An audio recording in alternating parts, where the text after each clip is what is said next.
Chapter 6 की शुरुआत में हमें दिखाई देता है कि इस सीन में हम देखते हैं कि हीरो अपने सामने आए राक्षस पर जबरदस्त हमला कर देता है। वह इतनी तेजी से किक मारता है कि वह राक्षस संभल भी नहीं पाता और सीधा पीछे की तरफ उड़ जाता है। उसकी ताकत अब पहले से काफी ज्यादा बढ़ चुकी थी, लेकिन हीरो यहीं नहीं रुकता।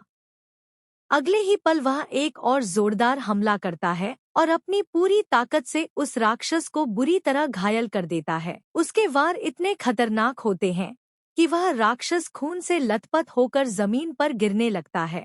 इसके बाद हम देखते हैं कि हीरो उस राक्षस पर जोरदार किक मारता है और उसे पीछे धकेल देता है। उसी समय उसके सिस्टम में एक नोटिफिकेशन आता है कि उसकी स्किल ट्रिक ब्लेड की ताकत 70% तक बढ़ गई है, लेकिन उसका टाइम लगभग खत्म होने वाला है। लेकिन जब हीरो सोचता है कि दुश्मन खत्म हो गया होगा, तभी वह देखता है कि वह राक्षस अभी भी जिंदा है। इसी वजह से हीरो हैरान होकर कहता है, अभी तक मरा नहीं। इसके बाद हीरो उस बड़े ज़ॉम्बी पर हमला करने ही वाला होता है, लेकिन तभी उसके सिस्टम में नोटिफिकेशन आता है कि उसका अटैक बूस्ट खत्म हो चुका है। यानी अब उसकी ताकत पहले जैसी नहीं रही और लड़ाई उसके लिए और भी मुश्किल हो सकती है। अगले ही पल हीरो समझ जाता है कि उसकी स्किल ट्रिक ब्लेड की ड्यूरेशन भी खत्म हो चुकी है। अब उसके पास बहुत कम ताकत बची है, जबकि सामने खड़ा लेवल 17 ज़ॉम्बी ग्रीड डीमन अभी भी बहुत खतरनाक है। इसके बाद आखिरकार हीरो उस ज़ॉम्बी ग्रीड डीमन को मार देता है, लेकिन लड़ाई काफी लंबी होने की वजह से वह बहुत ज्यादा थक चुका होता है। इसलिए वह सोचता है कि उसकी स्टैमिना इतनी लंबी लड़ाई को ज्यादा देर तक नहीं संभाल सकती। फिर उसके सिस्टम में नोटिफिकेशन आता है कि उसका लेवल 1 बढ़ गया है। अब उसका लेवल बढ़कर 17 हो जाता है और उसे कुछ स्टेटस पॉइंट्स भी मिलते हैं। इसके बाद हीरो को सिस्टम से कई सारे रिवॉर्ड्स मिलते हैं। सिस्टम उसे बताता है कि उसने 2 एलीट ज़ॉम्बीज को मार दिया है, जिसकी वजह से उसे शैडो क्रीचर्स सोल भी मिलती है। फिर यह सोल मिरर वर्ल्ड एलिमेंट में कन्वर्ट हो जाती है और उसकी मिरर वर्ल्ड स्किल को प्लस 2000 EXP भी मिल जाता है। यह देखकर हीरो समझ जाता है कि इन मॉन्स्टर्स को मारने से उसे मिरर वर्ल्ड की भी एक्सपीरियंस मिलती है। तभी अचानक उसके सामने एक ब्लू लाइट दिखाई देती है और उसे एक नया ड्रॉप आइटम मिल जाता है। इसके बाद हीरो अचानक चौंक जाता है, क्योंकि उसे आसपास कुछ अजीब महसूस होता है। ऐसा लगता है जैसे वहाँ अभी भी कोई खतरा मौजूद हो। तभी अचानक जमीन जोर से हिलने लगती है और आसपास की बड़ी बड़ी चट्टानें टूटकर गिरने लगती हैं। हीरो तुरंत सावधान हो जाता है और समझ जाता है कि शायद कोई और खतरनाक मॉन्स्टर अब सामने आने वाला है। इसके बाद हमें दिखाई देता है कि वहाँ पर डिंग फैमिली के गार्ड्स लगातार पेट्रोल कर रहे होते हैं। इससे साफ पता चलता है कि इस जगह की सुरक्षा अब पहले से ज्यादा कड़ी हो गई है। यह देखकर हीरो समझ जाता है कि शायद गार्ड्स को किसी के इन्फिल्ट्रेट करने का शक हो गया है। साथ ही अब वहाँ मॉन्स्टर्स भी बहुत कम रह गए हैं। इसलिए वह सोचता है कि अब आगे लड़ाई जारी रखना काफी रिस्क भरा हो सकता है। तभी उसे एक आइटम ड्रॉप मिलता है जिसका नाम क्लमजी रिस्ट गार्ड्स होता है, जो उसकी डिफेंस बढ़ाते हैं, लेकिन मूवमेंट स्पीड थोड़ी कम कर देते हैं। इसके बाद हीरो समझ जाता है कि उसका दोस्त सही कह रहा था, इसलिए अब उसे लड़ाई करते समय गार्ड्स पर भी नजर रखनी पड़ेगी और साथ साथ अपनी ट्रिक ब्लेड स्किल के बूस्ट और ड्यूरेशन को भी सही तरीके से कैलकुलेट करना होगा। फिर हीरो उस स्किल बुक को देखता है जो अभी अभी उसे ड्रॉप में मिली थी। उस स्किल का नाम ब्रिक स्पेल होता है, जिससे वह हवा में मना की एक ब्रिक बना सकता है जो कुछ समय तक रहती है। यह स्किल खासकर कास्टर्स और सपोर्ट क्लास के लिए बहुत काम की होती है। इसके बाद हीरो अपनी रिवर्स्ड स्किल को देखता है जिसका नाम वॉइड टेक्निक रिवर्स्ड होता है। इस स्किल को इस्तेमाल करने के लिए 30 MP लगते हैं और यह 4 सेकंड्स तक चलती है। इसकी खास बात यह है कि यह ब्रिक के साइज की चीजों को इंटेंजिबल यानी आर पार होने वाला बना सकती है। लेकिन हीरो सोचता है कि हर रिवर्स स्किल लड़ाई में काम की नहीं होती। इसके बाद वह अपनी सबसे खास हिडन स्किल मिरर वर्ल्ड को चेक करता है, जो एक ऐसी अल्टीमेट एबिलिटी है जो लगभग हर चीज को रिवर्स कर सकती है। लेकिन अभी इस स्किल का लेवल बढ़ाने के लिए उसे 30% और प्रोग्रेस की जरूरत है। इसके बाद हीरो सोचता है कि भले ही उसकी स्किल रिवर्सल अभी सिर्फ लेवल 1 पर है, फिर भी इसकी ताकत पहले से ही बेहद खतरनाक और जबरदस्त है। और वह मन ही मन सोचता है कि अगर यह स्किल आगे जाकर लेवल अप हो गई तो उसकी ताकत कितनी ज्यादा बढ़ जाएगी। यह सोचकर हीरो के चेहरे पर एक आत्मविश्वास भरी मुस्कान आ जाती है। इसके बाद हीरो सोचता है कि अगर वह इस डंजन के बॉस को हरा देता है तो उसकी स्किल सीधे लेवल 2 तक पहुंच सकती है, क्योंकि हो सकता है कि दूसरे डंजन्स उसे इस स्किल के लिए एक्सपीरियंस न दें। इसीलिए वह फैसला करता है कि अब उसे इस डंजन के सेंट्रल एरिया में मौजूद बॉस को जाकर देखना चाहिए। और इसी सोच के साथ वह आगे बढ़ता है, जहां एक अजीब और रहस्यमय जगह उसका इंतजार कर रही होती है। इसके बाद हीरो और उसका साथी धीरे धीरे डंजन के अंदर आगे बढ़ते हैं। तभी हीरो नोटिस करता है कि यहाँ रैट स्पिरिट समन और आउल समन जैसी स्किल्स इस्तेमाल हो रही हैं। इसका मतलब है कि यहाँ डिटेक्शन स्किल्स यानी दुश्मनों को ढूंढने वाली एबिलिटीज पहले से ज्यादा इस्तेमाल की जा रही हैं। कुछ दूर आगे जाने पर वे एक बड़ी सी जगह पर पहुँचते हैं जहां कई लोग पहले से मौजूद होते हैं। वहां एक रहस्यमय और खतरनाक बॉस जंजीरों में बंधा हुआ दिखाई देता है और हीरो समझ जाता है कि यही वह जगह है जहां असली लड़ाई होने वाली है।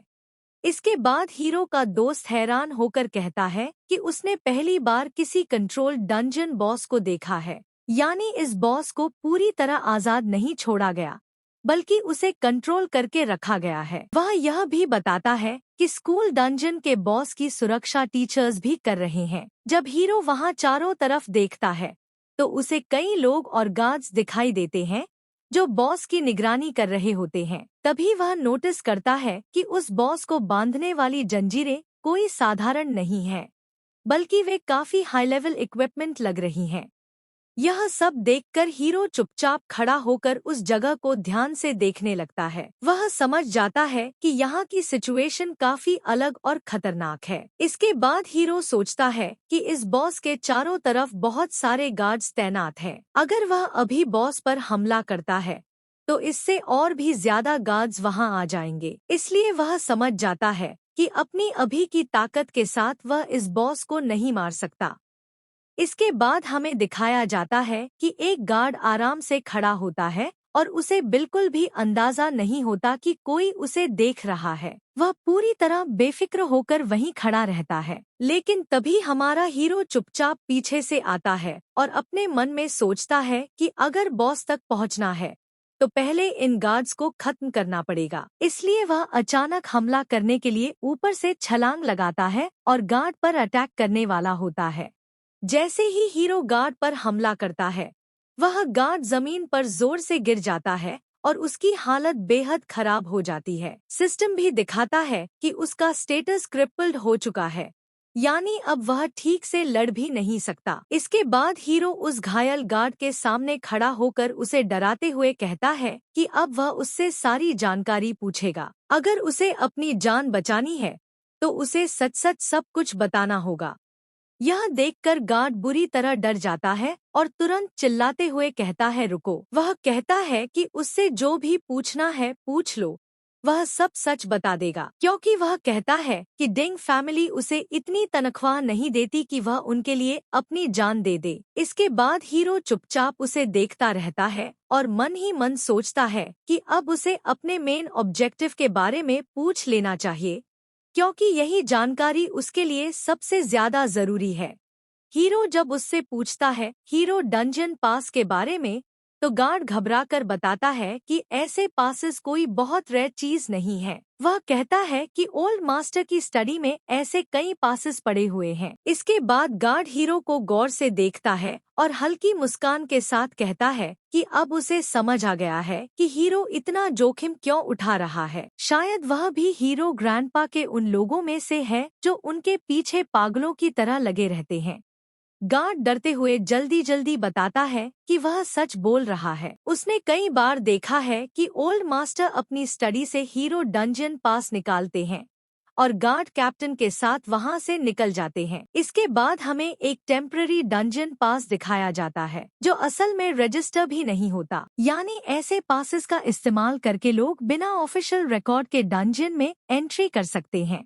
इतना सुनने के बाद हीरो अचानक गार्ड को उसकी कॉलर से पकड़कर ऊपर उठा लेता है। गार्ड घबराकर उसकी तरफ देखने लगता है, लेकिन हीरो ठंडे अंदाज में कहता है कि उस बात की चिंता मत करो। फिर हीरो उसकी आंखों में देखते हुए उसे आदेश देता है कि सबसे पहले अपना सिस्टम इन्वेंट्री खाली कर दे, यानी उसके पास जो भी आइटम्स या रिसोर्सेज हैं सब बाहर निकाल दे। इसके बाद हम देखते हैं कि डंजन के बाहर डिंग फैमिली कंपाउंड के पास पोर्टल खुलता है और हीरो उस गार्ड को अपने साथ बाहर ले आता है। फिर हीरो उसके इन्वेंट्री से निकली एक स्किल बुक को देखकर उससे पूछता है कि क्या सच में उसके पास चांटर स्किल की यही एकमात्र बुक है। गार्ड डरते हुए तुरंत कहता है कि वह सच बोल रहा है और कसम खाकर कहता है कि उसके पास बस यही एक बुक है।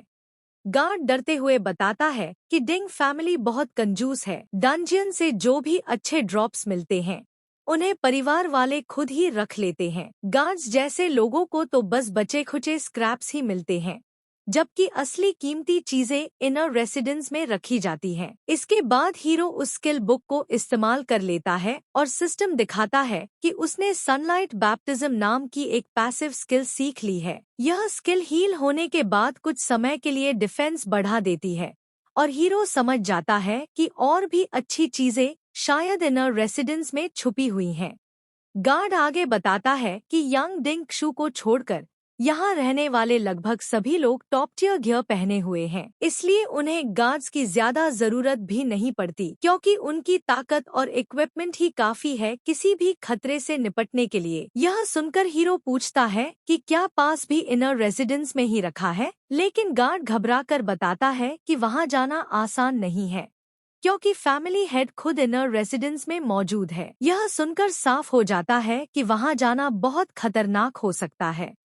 इसके बाद गार्ड हीरो को समझाता है कि इनर रेसिडेंस में रहने वाला मुस्टाच वाला आदमी लेवल 42 का है। गार्ड कहता है कि अगर हीरो उससे लड़ने गया तो वह पक्का हार जाएगा क्योंकि उसकी ताकत बहुत ज्यादा है। इसलिए गार्ड हीरो को चेतावनी देता है कि वहां जाना बहुत खतरनाक हो सकता है। इसके बाद हमें डिंग फैमिली की पूरी हायरार्की दिखाई जाती है। यहाँ सबसे ऊपर ओल्ड मास्टर लेवल 57 है जो सबसे ज्यादा ताकतवर है। उसके नीचे थर्ड फैमिली हेड लेवल 52 है। वहीं फैमिली हेड और सेकंड फैमिली हेड दोनों लेवल 42 के हैं। लेकिन गार्ड यह भी बताता है कि ओल्ड मास्टर और थर्ड फैमिली हेड अभी किसी काम से बाहर गए हुए हैं, इसलिए इस समय रेसिडेंस में सबसे बड़ा खतरा फैमिली हेड लेवल 42 ही है। यह सुनकर हीरो समझ जाता है कि अगर वह सही प्लान बनाए तो इस मौके का फायदा उठाकर अंदर घुस सकता है।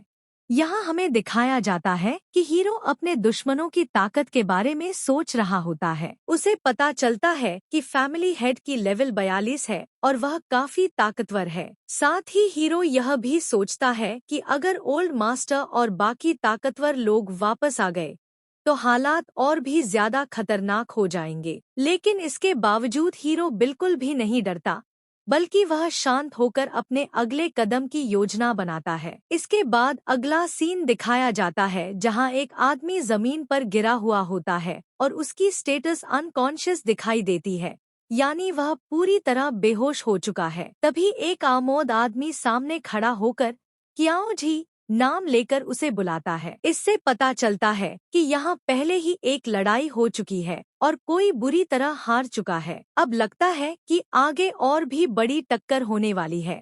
यहाँ हम देखते हैं कि आमोद आदमी अपने साथी से कहता है स्टे हियर, यानी वह उसे वहीं रुकने के लिए बोलता है। इसके बाद वह अपनी योजना बताता है कि अब उन्हें बस उस दुश्मन को बाहर लुभाकर ल्योर आउट निकालना है। मतलब वे सीधे लड़ाई नहीं करना चाहते, बल्कि चालाकी से दुश्मन को बाहर निकालकर उसे हराने का प्लान बना रहे हैं। इसके बाद सीन हमें डंजन बॉस की लोकेशन दिखाता है। वहाँ एक विशालकाय बॉस को बैंगनी रंग की शक्तिशाली चेन से बांधकर रखा गया है। ये हायर लेवल चेन्स हैं जिनका इस्तेमाल उस खतरनाक बॉस को कंट्रोल करने के लिए किया जाता है। इससे साफ पता चलता है कि अगर कोई इन चेन्स को हटा दे या बॉस को आजाद कर दे तो वहाँ बहुत बड़ा खतरा पैदा हो सकता है।